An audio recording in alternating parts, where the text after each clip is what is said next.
নমস্কার বন্ধুরা, আজকের ভিডিওতে আমরা জানবো রেশন দোকান পরিবর্তন করার জন্য কিভাবে আবেদন করতে হবে, কত নম্বর ফর্ম ফিল আপ করতে হবে, ফর্মের কোন ঘরে কী কী লিখতে হবে, কী কী ডকুমেন্ট লাগবে, কোথায় জমা দিতে হবে, বিস্তারিত আমরা জেনে নেব। সেই সঙ্গে ফর্মটি কিভাবে ডাউনলোড করবেন, কোথায় পাবেন সেটাও আমরা জেনে নেব। তবে তার আগে আপনার কোন ধরনের রেশন কার্ড রয়েছে, এসপি, এইচএইচ, পিএইচএইচ, নারকেশ 1 নম্বর, নারকেশ 2 নম্বর, না এওয়াই, অবশ্যই ভিডিওর কমেন্ট সেকশনে কমেন্ট করে জানিয়ে দেবেন। ভিডিওটি ইনফরমেটিভ হয়ে থাকলে একটি লাইক করবেন, অনেক অনেক শেয়ার করবেন। তো বন্ধুরা, রেশন দোকান পরিবর্তন করার জন্য আপনাদের যে ফর্মটি ফিল আপ করতে হবে সেটা হচ্ছে দেখতে পাচ্ছেন অন স্ক্রিনে, যে ফর্ম নম্বর 6 অর্থাৎ 6, এই ফর্মটা আপনাদের ফিল আপ করে জমা দিতে হবে। কীভাবে আপনাদের ফিল আপ করতে হবে সেটা আপনাদের আমি জানাচ্ছি। তবে তার আগে এই ফর্মটি আপনাদের কীভাবে ডাউনলোড করতে হবে সেটাও আপনাদের আমি শেষে জানাবো। তো প্রথমে আমরা জেনে নেব কীভাবে ফিল আপ করতে হবে। তো অন স্ক্রিনে দেখতে পাচ্ছেন যে রেশন দোকান অথবা কেরোসিন দোকান পরিবর্তনের আবেদনপত্র, যেখানে স্টার মার্ক রয়েছে সে সমস্ত ঘরগুলো ফিল আপ করতে হবে। তো সেকশন এতে দেখেন যেটা লেখা রয়েছে যে existing card type and number of the head of the family অথবা any other member for the change of FPS kerosene oil for the whole family. অর্থাৎ দেখতে পাচ্ছেন বন্ধুরা যে আপনাদের পরিবারের প্রত্যেক সদস্যের যদি আপনি কেরোসিন দোকান যদি পরিবর্তন করতে চান, অর্থাৎ কেরোসিন দোকান বা রেশন দোকান যদি পরিবর্তন করতে চান, তাহলে আপনাদের পরিবারের হেড অফ দ্য ফ্যামিলি যে রয়েছে অথবা পরিবারের যে কোনো একজন সদস্যের কিন্তু আপনাদের ration card type, ration card নম্বর এবং নাম সেটা কিন্তু লিখতে হবে। সাধারণত হেড অফ দ্য ফ্যামিলির কিন্তু নামটা এখানে লিখে দেবেন। তো হেড অফ দ্য ফ্যামিলির নামটা এখানে প্রথমে লিখে দেবেন, যে নেমের ঘরে হেড অফ দ্য ফ্যামিলির নামটা লিখবেন। তারপরে কোন ধরনের রেশন কার্ড রয়েছে, এওয়াই না এসপিএইচএইচ না পিএইচএইচ না 1 নম্বর না 2 নম্বর না জেনারেল, অবশ্যই এই পাশের ঘরে কিন্তু টিক দিয়ে দিতে হবে। তো সেই সঙ্গে আপনাদের জানাবো যে কোন ধরনের আপনাদের রেশন কার্ড রয়েছে সেটা কিন্তু অবশ্যই ভিডিওর কমেন্ট সেকশনে কিন্তু জানিয়ে দেবেন। তো এবার তারপরে যেটা লিখতে হবে যে রেশন কার্ড যেটা নম্বর রয়েছে হেড অফ দ্য ফ্যামিলি, যে রেশন কার্ড নম্বর বা যার নাম আপনি দিয়েছেন, পরিবারের যে সদস্যের এখানে নাম দিয়েছেন তার রেশন কার্ড যে নম্বর রয়েছে সেই নম্বরটাও এখানে দিয়ে দেবেন। তো বন্ধুরা, এখানে দেখতে পাচ্ছেন যে সেকশন বি বলে একটা কিন্তু সেকশন রয়েছে। তো এটা স্টার মার্ক দেওয়া রয়েছে কেন? কারণ দেখতে পাচ্ছেন এখানে যেটা লেখা রয়েছে যে details of the member if only some member are applying not for whole family. দেখতে পাচ্ছেন বন্ধুরা যে পুরো পরিবারের কেউ মানে সমস্ত সদস্যই এখানে পরিবর্তন করবে না, শুধুমাত্র একজন বা দুজন সদস্য যদি রেশন দোকান যদি পরিবর্তন করতে চান তো সেক্ষেত্রে তাদের কিন্তু এই ঘরগুলো ফিল আপ করতে হবে। অর্থাৎ যদি এরকম হয়ে থাকে যে কোনো মেয়ের যদি বিয়ে হয়, সে বাপের বাড়ি থেকে যদি শ্বশুর বাড়িতে যদি যায় তখন তার কার্ডটা হচ্ছে ট্রান্সফার করতে হয় বাপের বাড়ি থেকে শ্বশুর বাড়িতে। তো সেক্ষেত্রে সেই মেয়ের কিন্তু আপনার নামগুলো এখানে কিন্তু লিখতে হবে, এবং সেটা নিয়ে অলরেডি আমরা কিন্তু ভিডিও করে দিয়েছি যে বিয়ের পরে মেয়েদের বাপের বাড়ি থেকে শ্বশুরবাড়িতে রেশন কার্ড কীভাবে ট্রান্সফার করতে হবে। তো সেটা নিয়ে অলরেডি আমরা ভিডিও করে দিয়েছি। ভিডিওটি আমরা উপরের দিকে আই বাটনে দিয়ে রাখবো এবং এই ভিডিওর ডেসক্রিপশন বক্সে আমরা নিচের দিকেও দিয়ে রাখবো, সেখান থেকে দেখে নেবেন। যে সেক্ষেত্রে কিন্তু সেকশন এ তখন কিন্তু ফিল আপ করতে হয় না, তখন শুধুমাত্র সেকশন বিটাই ফিল আপ করতে হয়। তো সেই ভিডিওটা অবশ্যই দেখে নেবেন যে বিয়ের পর মেয়েদের বাপের বাড়ি থেকে শ্বশুরবাড়িতে রেশন কার্ড কীভাবে ট্রান্সফার করতে হয় সেটার অন্য একটা নিয়ম রয়েছে। আর পরিবারের সকল সদস্য যদি আপনি রেশন দোকান যদি পরিবর্তন করতে চান তো সেক্ষেত্রে আপনাদের এইভাবে কিন্তু ফিল আপ করতে হবে। তখন আপনাদের সেকশন এটা ফিল আপ করতে হবে। আর মেয়েদের বিয়ের পর বা কোনো একজন সদস্য যদি আপনি রেশন দোকান পরিবর্তন করতে চান তো সেক্ষেত্রে হচ্ছে সেকশন বিটা ফিল আপ করতে হবে। তো এখানে কিন্তু ভাইটাল পয়েন্ট রয়েছে। তো পরিবারের পুরো সদস্য আমরা যেহেতু পরিবর্তন করতে চাইছি বা সব সদস্যের যেহেতু পরিবর্তন করতে চাইছি, তাই আমরা হেড অফ দ্য ফ্যামিলির নামটা লিখেছি এবং সেকশন বিটা কিন্তু তখন ফাঁকা রাখতে হবে, কোনো কিছু এখানে লেখার প্রয়োজন নেই। কারণ সেটা শুধুমাত্র যারা বিয়ের পর যদি হয়ে থাকে তখন বা একজন দুজন যদি হয়ে থাকে তখন এইটা ফিল আপ করতে হয়। তো সেকশন বিটা ফাঁকাই থাকবে এই ক্ষেত্রে। তারপরে সেকশন সিতে চলে আসবেন। তো সেকশন সি হচ্ছে আপনি পুরনো যে রেশন দোকান থেকে নতুন যে রেশন দোকানে যাচ্ছেন, তো নতুন রেশন দোকানের কিন্তু এখানে একটা নাম রয়েছে যেটা দেখতে পাচ্ছেন যে name of the new FPS, অর্থাৎ যে নতুন আপনি রেশন দোকানে যাচ্ছেন তার নাম এবং তার একটা কোড রয়েছে এফপিএস কোড। সেটা আপনি যে দোকানে যাবেন সেই দোকানে যে ডিলার রয়েছে তার কাছে গিয়ে জিজ্ঞাসা করবেন যে এই দোকানের নাম কি। তখন সাধারণত যে ডিলারের নাম তার অনুযায়ী রেশন দোকানের নামটা হয়। আর যেটা এফপিএস কোড সেটা আপনার ডিলারের কাছ থেকেও পেয়ে যাবেন বা আপনারা খাদ্য দপ্তরের যেটা অফিসিয়াল ওয়েবসাইট রয়েছে সেখান থেকেও পেয়ে যাবেন। তো তার জন্য আপনাদের যেটা করতে হবে যে ডিলারের সাথে কথা বলতে পারেন অথবা খাদ্য দপ্তরের অফিসিয়াল ওয়েবসাইট থেকেও আপনারা কিন্তু যেটা হচ্ছে রেশন দোকানের এফপিএস কোডটা কিন্তু বের করতে পারেন। তো এই দেখতে পাচ্ছেন যে প্রথম হচ্ছে এফপিএস, অর্থাৎ যদি আপনি খাদ্যদ্রব্যের যেটা মাল নেবেন সেই দোকানের নাম লিখতে হবে, আর কেরোসিন যেখান থেকে নেবেন সেই দোকানের নামও এখানে লিখতে হবে। সাধারণত বেশিরভাগ ক্ষেত্রে রেশন দোকান এবং কেরোসিন দোকান একই থাকে, তো অনেক জায়গায় কিন্তু রেশন দোকান এবং কেরোসিন দোকান আলাদা হয়।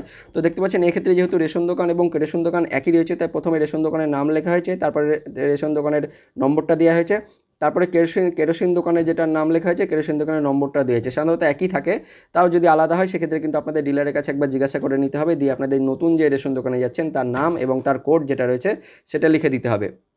তারপরে দেখুন সেকশন ডি যেটা রয়েছে সেটা কিন্তু একটা ভাইটাল পয়েন্ট।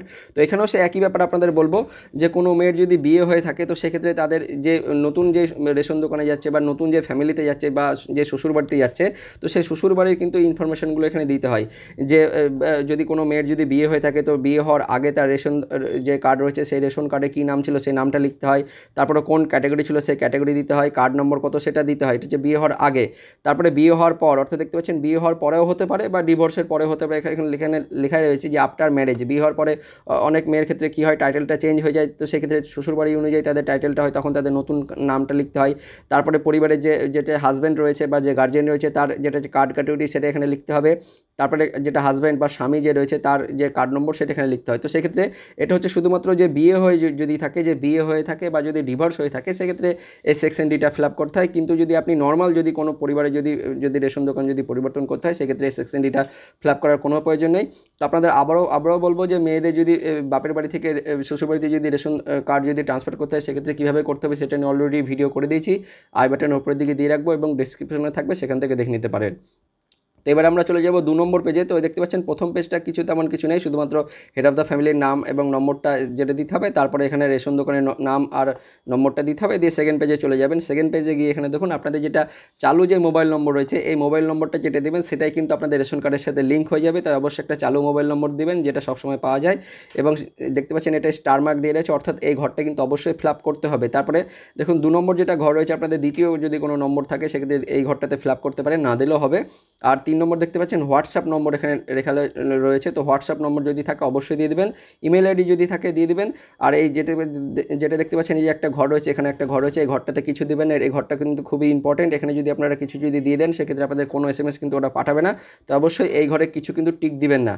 তারপরে দেখুন যেটা রয়েছে সেকশন এফে যেটা রয়েছে আপনাদের পরিবারের যতজনের ডিজিটাল রেশন কার্ড রয়েছে প্রত্যেক সদস্যের কিন্তু এখানে নাম, রেশন কার্ডের নম্বর, কোন ক্যাটাগরি এবং আধার নম্বর সেটা কিন্তু প্রত্যেক সদস্যেরই দিতে হবে। তো হেড অফ দ্য ফ্যামিলি দিয়ে নামটা শুরু হবে। দেখুন আমরা প্রথমে যে হেড অফ দ্য ফ্যামিলি এখানে দিয়েছিলাম তারই নামটা কিন্তু এখান থেকে শুরু হয়েছে, তো হেড অফ দ্য ফ্যামিলি যে নাম দিয়েছিল সেখান থেকে এটা শুরু হবে।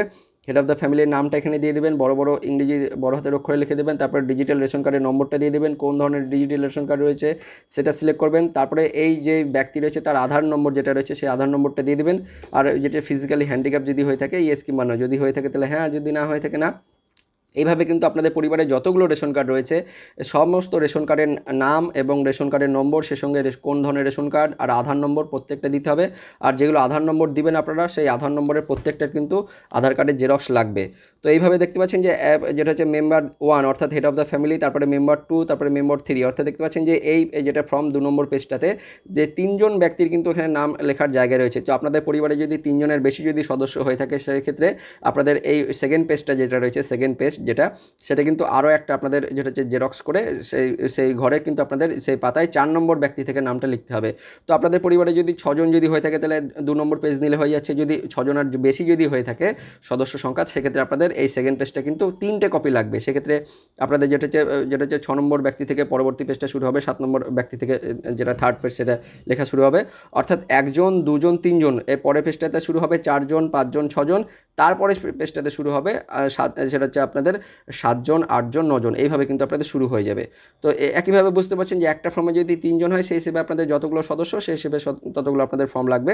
তো সমস্ত সদস্যের যেটা হচ্ছে নামগুলো লিখে দেবেন, তারপরে কার্ডের নম্বরটা লিখবেন, কোন ক্যাটাগরি সেটা লিখে দেবেন, আধার নম্বরটা দিয়ে দেবেন, দিয়ে একদম লাস্ট পেজ যেটা থাকবে লাস্ট পেজের গিয়ে সেকশন জি যেটা থাকবে সেকশন জি, সেখানে গিয়ে আপনাদের যেটা সঠিক যে ঠিকানা রয়েছে সেই ঠিকানাটা দিয়ে দেবেন। আপনাদের জেলার নাম দেবেন, সাব ডিভিশনের নামটা দেবেন, ব্লক বা মিউনিসিপ্যালিটি যদি হয়ে থাকে তার নামটা দিয়ে দেবেন, গ্রাম পঞ্চায়েত যদি থাকে গ্রাম পঞ্চায়েত দিয়ে দেবেন, নাহলে ওয়ার্ড নম্বর দিয়ে দেবেন, তারপর আপনাদের গ্রামের নাম দিয়ে দেবেন বা শহরাঞ্চলের ক্ষেত্রে আপনাদের যেটাকে হয় রোড বা স্ট্রিটের নাম দিয়ে দেবেন, পিনকোডটা দিয়ে দেবেন, পোস্ট অফিসের নাম দেবেন, পুলিশ স্টেশনে নেবেন, নিচের দিকে একটা দেখুন এখানে একটা টিকমার্ক অপশান রয়েছে সেটা দিয়ে দেবেন। তারপরে যে হেড অফ দ্য ফ্যামিলি হোক বা পরিবারের কোনো সদস্য হোক তার এখানে সিগনেচার করতে হবে, বাংলাতে করতে পারেন, ইংরেজিতে করতে পারেন, টিপসই করতে পারেন, এইভাবে কিন্তু আপনারা দিবেন। তারপরে দেখুন এখানে ডেটটা লেখার জায়গা রয়েছে, ডেটটা লিখে দেবেন কবে জমা দিচ্ছেন, এবং এই যে ফর্ম রয়েছে এই ফর্মের সঙ্গে কী কী ডকুমেন্ট লাগবে এবার কিন্তু এখানে বলা রয়েছে। দেখতে পাচ্ছেন এখানে স্টার মার্ক দিয়ে রেখেছি আমি, কারণ এখানে ভাইটাল রয়েছে। প্রথমত যেটা দিতে হবে আপনাদের পরিবারের যতগুলো সদস্যের আপনি এখানে নাম লিখেছেন প্রত্যেকটা সদস্যের আপনাদের আধার কার্ড লাগবে এবং প্রত্যেকটা সদস্যের আপনাদের হচ্ছে ডিজিটাল রেশন কার্ড কিন্তু লাগবে। তো প্রত্যেক সদস্যের আধার কার্ডটা অবশ্যই দেবেন এবং ডিজিটাল রেশন কার্ড দিয়ে দেবেন। এবং কোনো সদস্য যদি বয়স যে 5 বছরের নিচে যদি হয়ে থাকে বা কোনো যদি বাচ্চা 5 বছরের নিচে যদি হয়ে থাকে, সেক্ষেত্রে তার আধার কার্ড লাগবে না, তখন তার জন্ম সার্টিফিকেটের জেরক্স দিলেই হবে।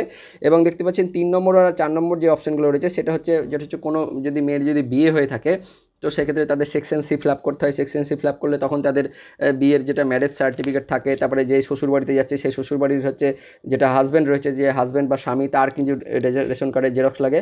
তো এই দুটো অপশন শুধুমাত্র যখনই লাগবে তখন, যদি মাত্র যে বিয়ে কারণে বা বিবাহ কারণে যদি কোনো মেয়ে যদি বাপের বাড়ি থেকে শ্বশুরবাড়িতে রেশন কার্ড ট্রান্সফার করে, সেক্ষেত্রে তাদের এইগুলো লাগে। তো আপনি যদি নর্মাল যদি কোনো পরিবার যদি হয়ে থাকে যার এক দোকান থেকে অন্য দোকানে যদি রেশন কার্ড ট্রান্সফার করতে চায়, সেক্ষেত্রে তাদের রেশন কার্ডের জেরক্স, আধার কার্ডের জেরক্স এগুলো দিলে মোটামুটি আপনাদের কিন্তু এটা ফর্মটা কিন্তু ফিল আপ হয়ে যাবে। তো এই ফর্মটা নিয়ে আপনাদের দুয়ারে সরকার ক্যাম্পে হোক বা আপনাদের ফুড সাপ্লাই অফিসে হোক, সেখানে গিয়ে আপনাদের জমা দিতে হবে। তো এবার আমরা দেখবো এই ফর্মটা আপনারা কীভাবে ডাউনলোড করতে পারবেন।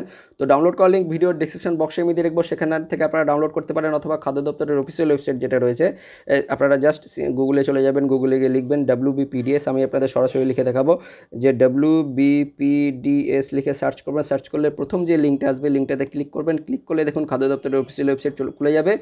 ফিচার বলে একটা অপশন রেখেছে, দেখুন ফিচার গিয়ে নিচের দিকে চলে যাবেন, ভিউ ফর্মস বলে আসবে, একদম নিচের দিকে চলে যাবেন। ভিউ ফর্মসের উপর ক্লিক করলেই আপনাদের যেটা 6 নম্বর যেটা ফর্ম রয়েছে, দেখুন এখানে সমস্ত ফর্মগুলো এখান থেকে ডাউনলোড করতে পারবেন। তো আপনাদের রেশন কার্ড ট্রান্সফার করার জন্য, অর্থাৎ রেশন দোকান পরিবর্তন করার জন্য আপনাদের 6 নম্বর ফর্মটা কিন্তু এখান থেকে ডাউনলোড করতে হবে। দেখুন লেখা রয়েছে change of APS in NFSA আর KSY কার্ড। তো আপনাদের যে রেশন দোকান পরিবর্তনের জন্য 6 নম্বর ফর্মের উপর ক্লিক করতে হবে। ক্লিক করলে সেটা ডাউনলোড হয়ে যাবে। ডাউনলোড করেই সেটা আপনারা প্রিন্ট আউট করে যেভাবে বললাম সেইভাবে ফিল আপ করে আপনাদের রেশন দোকানে, অর্থাৎ আপনাদের ফুড সাপ্লাই অফিসে হোক বা ক্যাম্পে হোক, সেখানে গিয়ে আপনাদের ফর্মটা জমা দিলে আপনাদের রেশন দোকান কিন্তু পরিবর্তন হয়ে যাবে। এবং পরবর্তীকালে আপনাদের কিন্তু একটা বারকোড দেওয়া হবে। যখন আপনি এই ফর্মটা যখন সাবমিট করবেন ফুড সাপ্লাই অফিস বা আপনাদের দুয়ারে সরকার ক্যাম্পে, তখন আপনাদের একটা বারকোড দেওয়া হবে। বারকোডটা পরবর্তীকালে আপনারা অনলাইনে গিয়ে চেক করে দেখবেন যে আপনাদের সেটা অ্যাপ্রুভ হলো নাকি, তখন তারপরে আপনাদের কিন্তু রেশন দোকানটা পরিবর্তন হবে। তো এইভাবে খুব সহজে আপনাদের হচ্ছে 6 নম্বর ফর্মটা ফিল আপ করে আপনাদের রেশন দোকান বা রেশন দোকান পরিবর্তনে আবেদন করতে হবে। এবং সেই সঙ্গে আপনাদের বলে রাখবো, কোনো মেয়ের যদি বিয়ে হয়ে থাকে, সেক্ষেত্রে সে বাপের বাড়ি থেকে শ্বশুর বাড়িতে কীভাবে রেশন কার্ড ট্রান্সফার করবে সেটা নিয়ে অলরেডি আমরা ভিডিও করে দিয়েছি। সেই সঙ্গে বাচ্চাদের রেশন কার্ডের জন্য কীভাবে আবেদন করতে হবে, কোনো পরিবারের কোনো সদস্য যদি একজন বা দুজন যদি রেশন কার্ড না হয়ে থাকে, সেক্ষেত্রে তাদের কীভাবে আবেদন করতে হবে। পরিবারের কোনো সদস্য যদি এখনও পর্যন্ত রেশন কার্ড না পেয়ে থাকে, সেক্ষেত্রে তাদের কীভাবে আবেদন করতে হবে, রেশন কার্ডের ভুল সংশোধন কীভাবে করতে হবে, সে সমস্ত কারণ যেগুলো আপনাদের করতে হবে সেগুলো নিয়ে অলরেডি আমরা ভিডিও করে দিয়েছি। ভিডিওগুলো আমি ডিসক্রিপশনে দিয়ে রাখবো, সেখান থেকে আপনারা দেখে নেবেন। আর এই ভিডিওটি ভালো লাগলে অবশ্যই একটা লাইক করবেন, অনেক শেয়ার করবেন। দেখা হচ্ছে পরবর্তী আপডেট নিয়ে। ততক্ষণের জন্য বন্দে মাতরম, জয় হিন্দ, টাটা।